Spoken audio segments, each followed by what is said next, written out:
A nuvem sobre o santuário. Eckharthausen. A quarta carta. Assim como a infinidade de números se perde em um número único que é a base de todos os números ou a unidade, e como os inumeráveis raios de um círculo se reúnem em um centro único, assim também, os mistérios, os hieróglifos e os infinitos emblemas, somente expressam uma única verdade. Aquele que a conhece encontrou a chave para conhecer tudo de um relance. Não há mais que um Deus, uma verdade, um caminho que conduz a esta grande verdade. Aquele que encontrou este meio, possui toda a sabedoria em um único livro. Todas as forças em uma única força. Todas as belezas em um único objeto. Todas as riquezas em um único tesouro. Todas as felicidades em um único bem. E a soma de todas estas perfeições é Jesus Cristo que foi crucificado e ressuscitou. Esta grande verdade assim expressada, é unicamente um objeto de fé, porém pode chegar a converter-se em um objeto de conhecimento e de experiência, tão pronto cheguemos a compreender como Jesus Cristo pode ser ou pode converter-se em tudo isto. Este grande mistério foi sempre objeto do ensinamento da escola secreta da Igreja Invisível e Interior, e este ensinamento foi conhecido nos primeiros tempos do cristianismo com o nome de a disciplina arcani. É desta escola secreta que procedem todos os ritos e cerimônias da Igreja exterior, embora o espírito destas grandes e simples verdades se retirasse para o interior, e parecem os nossos tempos como perdido para o exterior. De há muito, já foi predito, caros irmãos, que tudo que está oculto será descoberto nos últimos tempos, porém, também se profetizou que, nesses tempos muitos falsos profetas se levantarão, e os fiéis foram advertidos que não devem crer em todo espírito, mas comprovar se os espíritos são realmente de Deus. Epístola de São João, capítulo 4, versículo v, e seguintes, também em Mateus, Marcos e 2 Pedro. O mesmo apóstolo ensina a maneira de fazer a prova, dizendo: Eis aqui como reconhecereis o Espírito que é de Deus, todo espírito que confessa a Jesus Cristo, dizendo que ele veio em uma carne verdadeira, é de Deus, e todo espírito que o divide, isto é, que separa nele o divino do humano, não é de Deus, daí que o Espírito de verdade, suporta, assim, a prova e obtém o caráter da divindade quando confessa que Jesus Cristo veio da carne. Cremos que Jesus Cristo veio na carne para este mundo e por isso o Espírito de verdade fala por nós. Porém o mistério que se expressa dizendo que Jesus Cristo veio em carne é de uma grande extensão e encerra em si o conhecimento divino humano, objeto desta instrução. Como não falamos com noviços em matéria de fé, vos será, caros irmãos, mais fácil conceber as verdades sublimes que vos vamos apresentar, visto que já tereis sem dúvida escolhido, muitas vezes, para objeto de vossas santas meditações, diferentes assuntos preparatórios. A religião considerada cientificamente é a doutrina da transformação do homem separado de Deus, em homem reunido a Deus. Por isso seu objetivo é unir a cada indivíduo da humanidade, e finalmente a toda a humanidade com Deus, em cuja união, unicamente, pode alcançar a mais elevada felicidade temporal e espiritual. Assim esta doutrina de a reunião é de uma dignidade a mais sublime, e como doutrina, deve ter necessariamente um método pelo qual ela nos conduz, primeiramente ao conhecimento do verdadeiro desta reunião, e depois ao conhecimento da maneira pela qual este meio deve ser aplicado segundo o objetivo a alcançar. Este grande meio da reunião no qual se concentra toda a doutrina religiosa, não teria sido conhecido jamais pelo homem sem revelação. Sempre esteve fora da esfera científica do conhecimento e esta mesma profunda ignorância do homem na qual havia caído, tornou necessária a revelação sem a qual não teríamos podido encontrar o caminho para levantarmos outra vez. A revelação criou a necessidade da fé nela, porque aquele que não sabe, que não tem nenhuma experiência de uma coisa, deve primeiro, necessariamente crer, se quer saber e experimentar. Porque se decai a fé, não se faz caso da revelação e por isso mesmo fecha-se o caminho para encontrar o método que só a revelação contém. Como a ação e reação se relacionam reciprocamente na natureza, assim se relacionam a revelação e a fé. Onde não há reação, a ação cessa necessariamente, onde não há fé, nenhuma revelação pode ter lugar, porém quanto mais fé houver, mais revelação haverá ou desenvolvimento das verdades que estão na obscuridade, e que só podem se manifestar ao exterior por a nossa confiança. É muito certo que todas as verdades secretas da religião, mesmo as mais obscuras e os mistérios que nos parecem mais singulares, se justificarão um dia perante o tribunal da razão mais rigorosa. Porém a fraqueza do homem, a nossa falta de penetração com relação ao conjunto da natureza sensível e espiritual, exigiram que não nos possam ser mostrados e abertos os arcanos das mais elevadas verdades, senão sucessiva e gradualmente. A santa obscuridade dos mistérios é devida à nossa fraqueza, e a sua brilhante luz vai fortificando pouco a pouco a nossa debilidade para tornar os nossos olhos susceptíveis de resistir à plena luz. A cada degrau que sobe o crente para a revelação, obtém uma luz mais perfeita para alcançar o conhecimento, e esta luz se torna para ele progressivamente mais convincente, porque cada verdade adquirida da fé, se torna pouco a pouco vivente e passa a ser convicção. Daí, a fé se funde sobre a nossa fraqueza e sobre a plena luz da revelação que se deve comunicar segundo a nossa capacidade, para dar-vos sucessivamente a objetividade das coisas elevadas. Aqueles objetos pelos quais a razão humana não tem objetividade, são necessariamente do domínio da fé. O homem somente deve adorar e calar, mas se deseja demonstrar coisas sobre as quais não tem objetividade alguma, cai necessariamente no erro. O homem deve adorar e calar até que os objetos que se acham sob o domínio da fé, se tornem pouco a pouco mais perceptíveis em seu redor e por conseguinte mais fáceis de conhecer. Tudo se demonstra por si mesmo tão pronto adquirimos a experiência interior das verdades da fé, no mesmo instante em que somos conduzidos da fé à visão, quer dizer ao conhecimento objetivo. Em todos os tempos houve homens iluminados por Deus que possuíam esta objetividade interior, completamente ou em parte, segundo tivesse lugar a comunicação das verdades ao seu entendimento ou ao seu sentimento. A primeira espécie de visão, puramente inteligível, chamava-se a iluminação divina. A segunda, recebia o nome de a inspiração divina.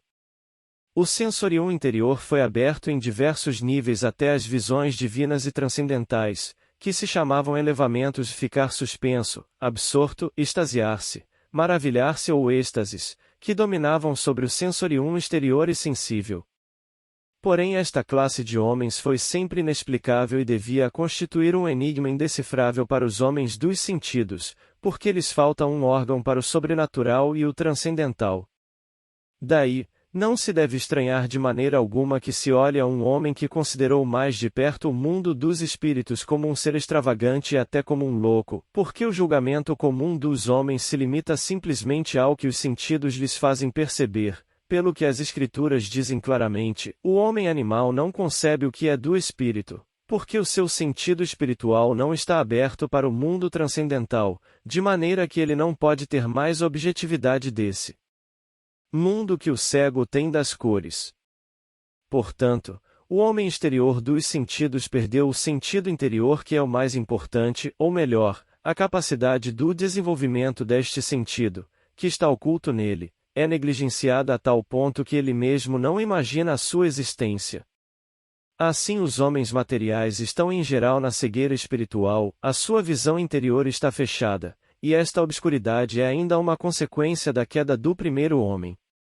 A matéria corruptível que os envolve fechou a sua visão interior e espiritual, e deste modo eles tornaram-se cegos para tudo que diz respeito aos mundos interiores.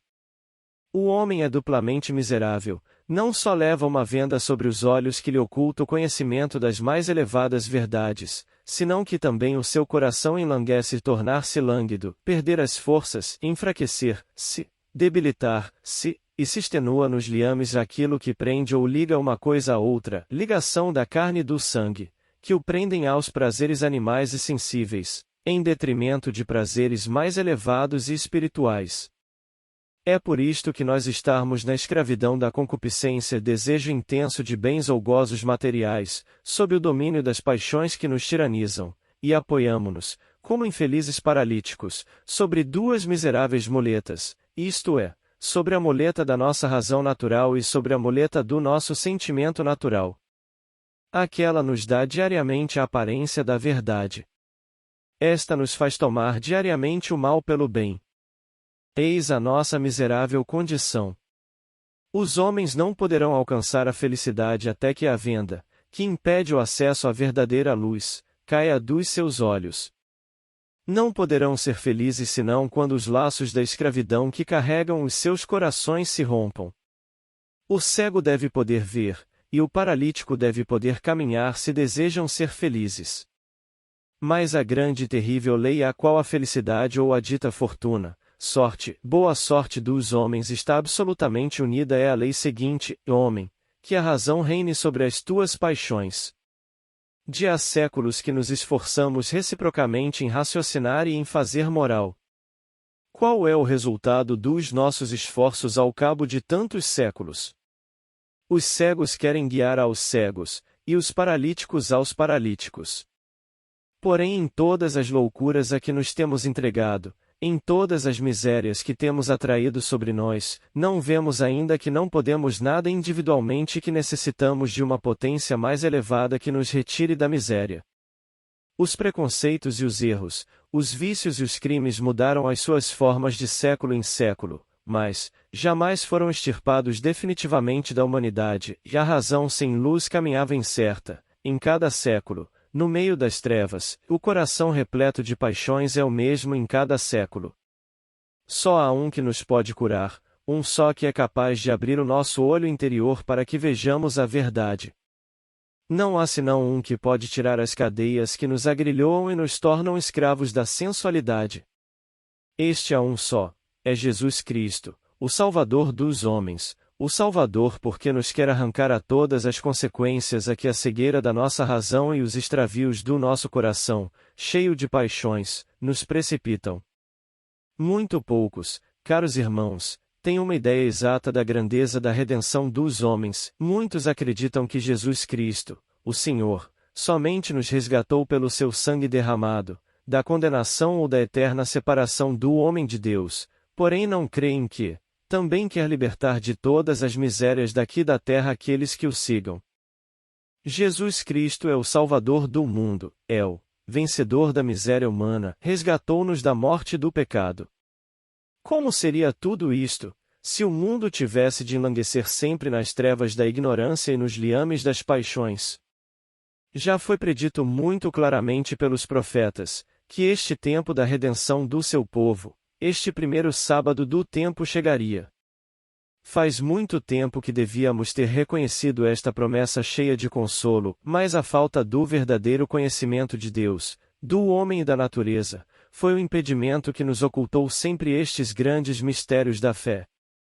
Devemos saber, caros irmãos, que há uma natureza dupla, a natureza pura, espiritual, imortal e indestrutível, e a natureza impura, material, mortal e destrutível. A natureza pura e indestrutível existia antes da natureza impura e destrutível.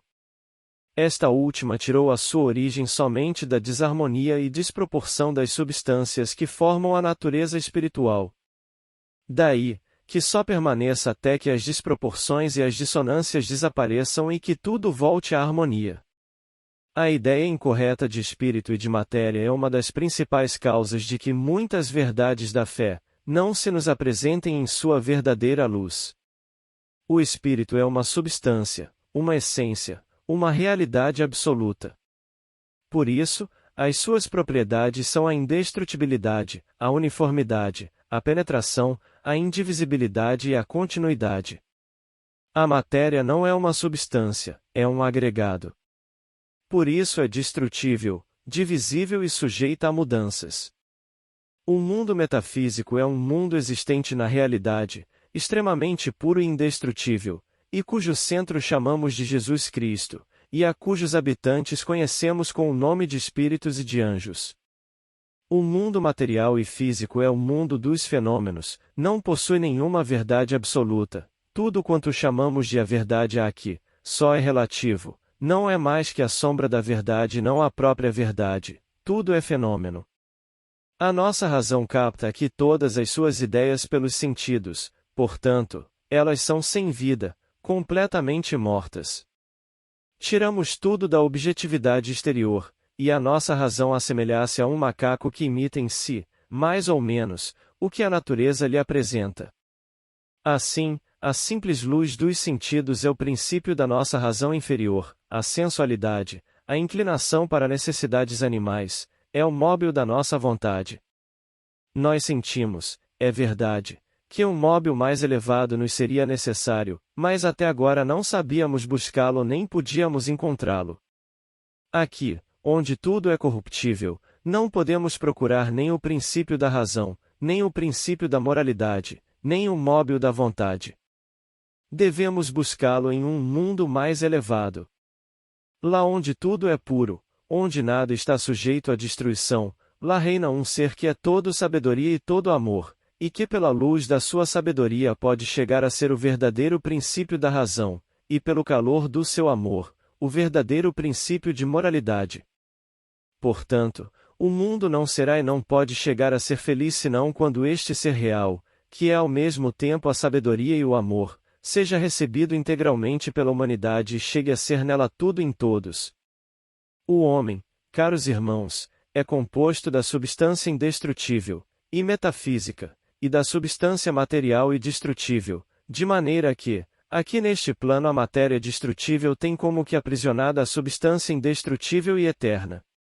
Duas naturezas contraditórias estão contidas no homem.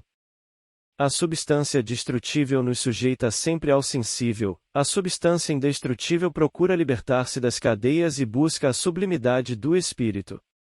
Daí deriva o combate contínuo entre o bem e o bem quer sempre absolutamente a razão e a moralidade, o mal conduz continuamente ao erro e à paixão. O homem encontra-se em um combate contínuo entre o bem e o mal, entre o verdadeiro e o falso, triunfa e é vencido, tão pronto se levanta como cai nos abismos, procura levantar-se e vacila de novo. Deve-se buscar a causa fundamental da corrupção humana na matéria corruptível de que estão formados os homens. Esta matéria grosseira oprime e dificulta em nós a ação do princípio espiritual, e esta é a verdadeira causa da cegueira do nosso entendimento e dos erros do nosso coração. Deve-se procurar a fragilidade de um vaso na matéria de que o vaso é formado. A forma mais bela possível que a terra é capaz de receber, sempre resulta frágil porque a matéria de que está formada é perecedora. Por isso, é que a nossa pobre humanidade não deixa nunca de ser frágil, apesar de toda a nossa cultura exterior. Quando examinamos as causas dos impedimentos que mantêm a natureza humana em uma degradação tão profunda, se encontram todas na matéria grosseira, na qual sua parte espiritual está submersa.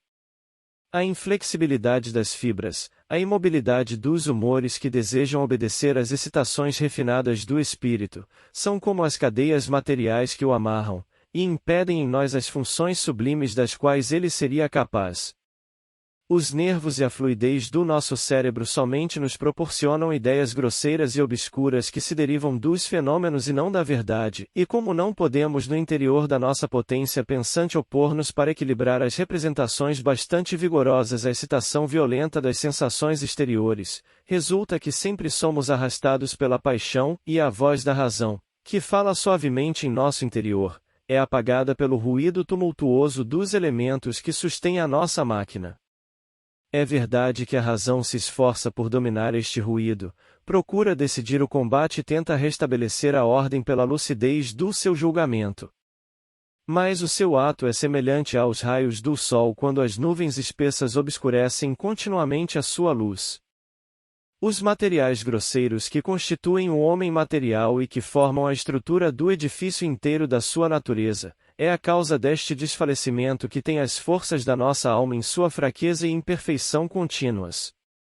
A paralisia da nossa força pensante, em geral, é uma consequência da dependência em que nos tem a matéria grosseira e inflexível, matéria que forma os verdadeiros liames da carne, e as verdadeiras fontes de todos os erros e mesmo dos vícios.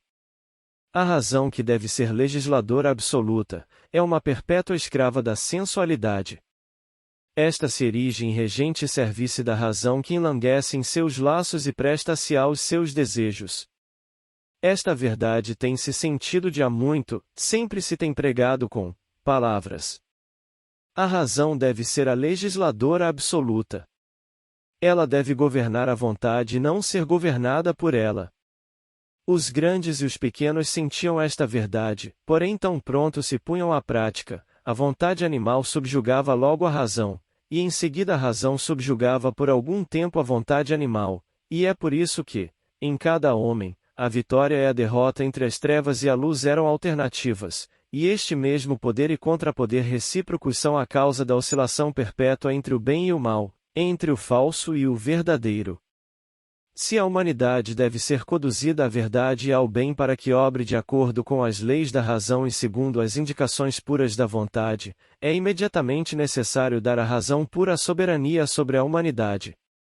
Mas, como pode isto acontecer quando a matéria da qual cada homem é formado, é mais ou menos disforme, bruta, divisível e corruptível, e está constituída de tal maneira, que toda a nossa miséria, dor, doença, pobreza, morte, necessidade, prejuízos, erros e vícios, dependem dela, e são as consequências necessárias da limitação do espírito imortal em seus liames.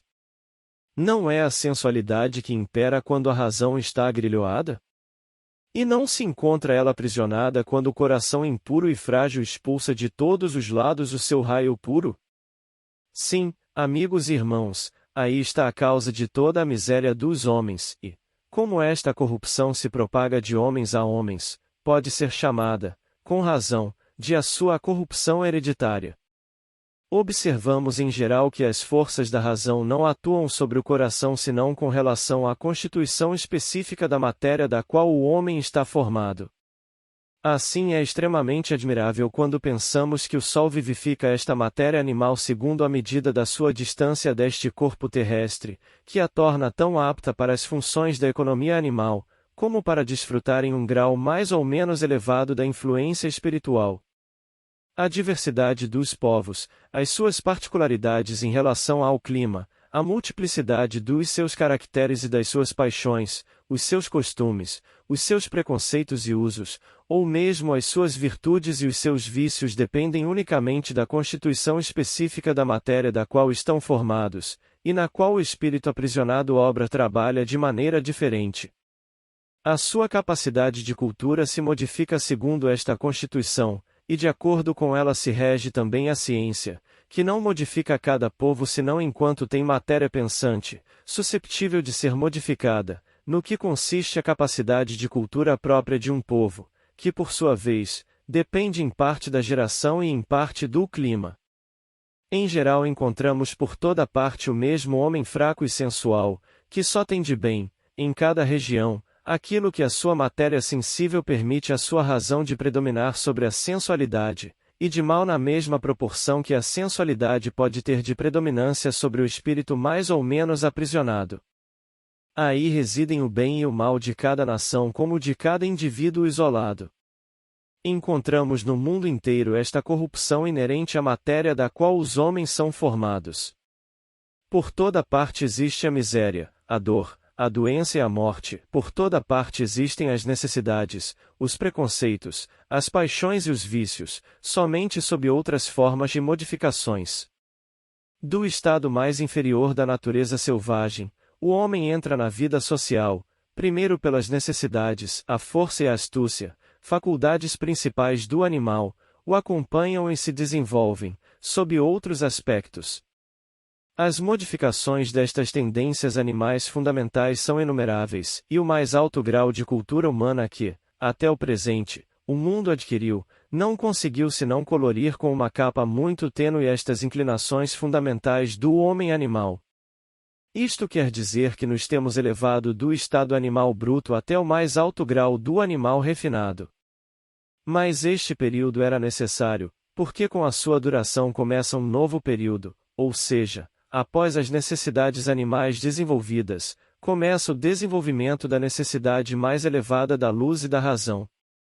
Jesus Cristo nos gravou no coração, com muitas belas palavras esta grande verdade, de que se deve buscar na matéria a causa da miséria dos homens mortais e frágeis pela ignorância e as paixões. Quando ele disse, o melhor homem, aquele que mais se esforça para chegar à verdade, peça 7 vezes por dia, queria dizer com isto, que no homem mais bem organizado, as 7 forças do espírito estão ainda tão fechadas, que as 7 ações da sensualidade o dominam cada dia segundo o seu modo. Assim é que, o melhor homem está exposto aos erros e às paixões. O melhor homem é fraco e pecador, o melhor homem não é livre, não está isento da dor e da miséria, o melhor homem está sujeito à doença e à morte, e por que tudo isto? Porque tudo são consequências necessárias, das propriedades de uma matéria corruptível, da qual ele é formado. Assim sendo, não pode haver aí esperança de uma felicidade mais elevada para a humanidade, enquanto este ser corruptível e material forma a principal parte substancial da sua essência.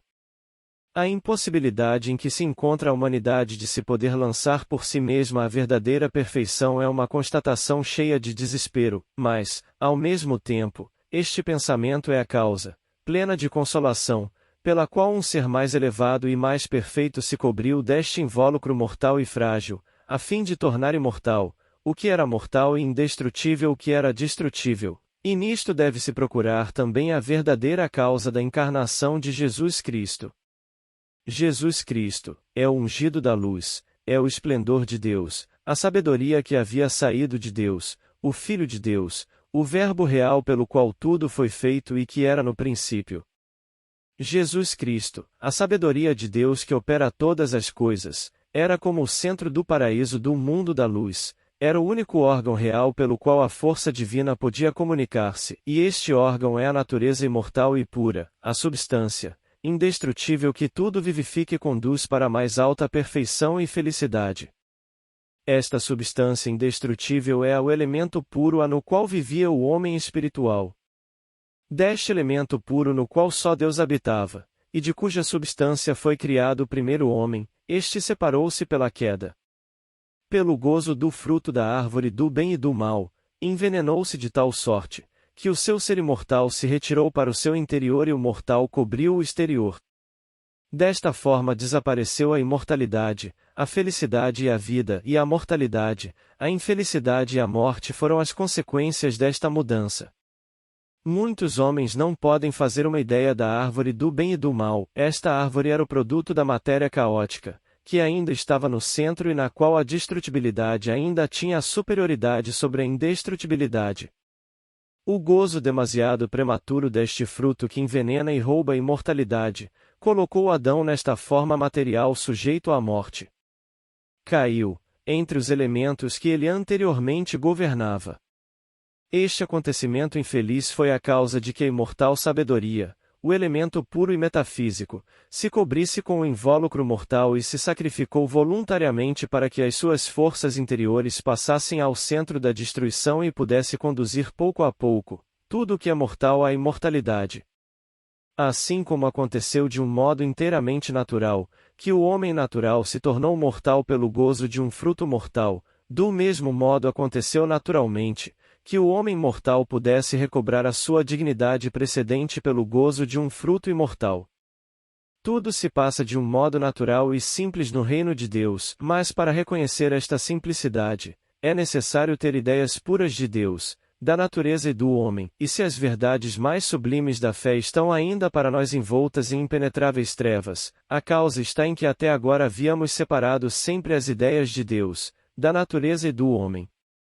Jesus Cristo falou com os seus amigos mais íntimos, quando ainda estava sobre a terra, do grande mistério da regeneração, porém tudo quanto dizia era obscuro para eles, não podiam concebê-lo ainda assim. O desenvolvimento destas grandes verdades estava reservado para os últimos tempos, é o supremo mistério da religião na qual todos os mistérios entram como em sua unidade.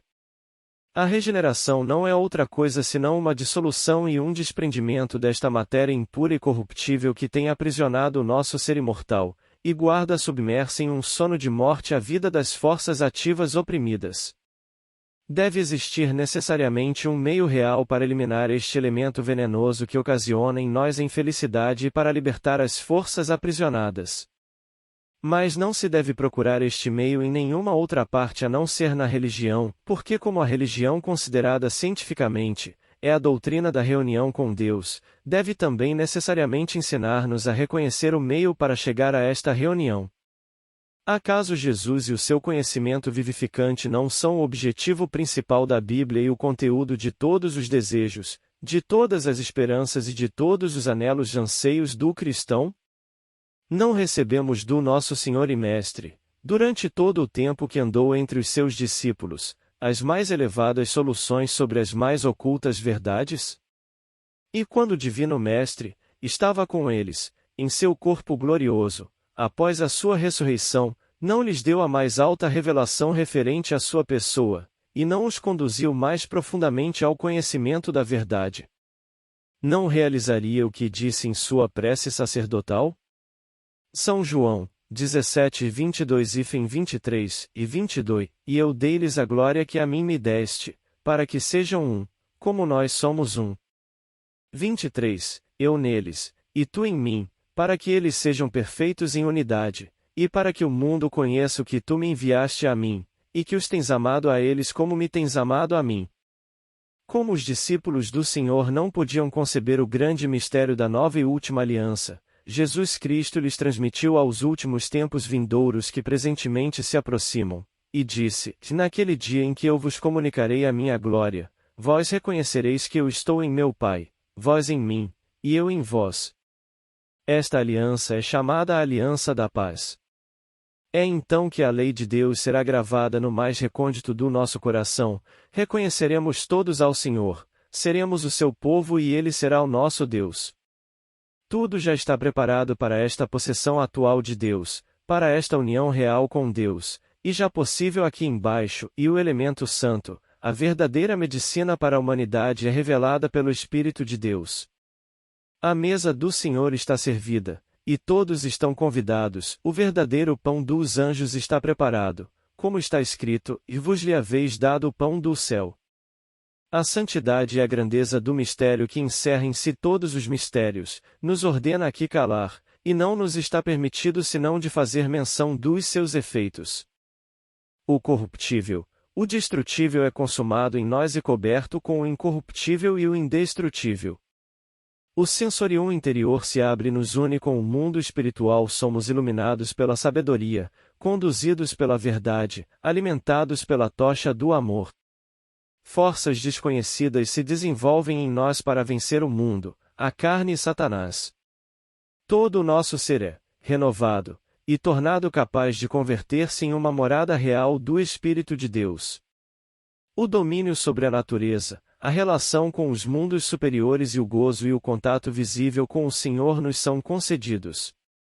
A venda da ignorância cai dos nossos olhos, os laços da sensualidade se rompem, e desfrutamos a liberdade dos filhos de Deus. Nós vos dissemos o mais elevado e o mais importante: se o vosso coração, que tem sede de verdade, concebeu ideias puras sobre tudo isto e compreendeu plenamente a grandeza e a santidade da meta a atingir, nós vos diremos ainda mais. Que a glória do Senhor e a renovação de todo o vosso ser sejam, entre mentes, a mais alta das vossas esperanças.